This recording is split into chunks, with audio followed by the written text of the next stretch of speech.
Karlo Veliki.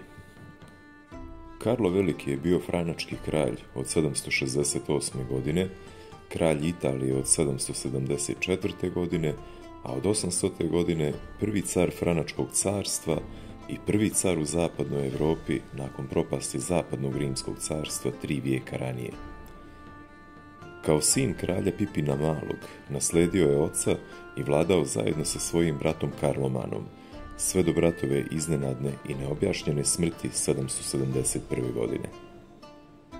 Karlo Veliki je nastavio očevu politiku prema papstvu i postao je njegov zaštitnik, slomivši moć Langobarda u Italiji i vodeći rat protiv Saracena, odnosno Arabljana, koji su ugrožavali njegovo carstvo iz Španije. Također je vodio ratove i sa narodima sa istoka, uništivši Avarsku državu, a Saksonce je porazio i naterao ih da pređu u hrišćanstvo. Nazvan je ocem Evrope, jer je njegovo carstvo ujedinilo veći dio zapadne Evrope prvi put nakon propasti Rimskog carstva. U njegovo vrijeme dolazi do uzleta nauke i kulture i taj period se naziva Karolinška renesansa. Francuska i Njemačka monarhija smatraju svoja kraljevstva naslednicima carstva Karla Velikog.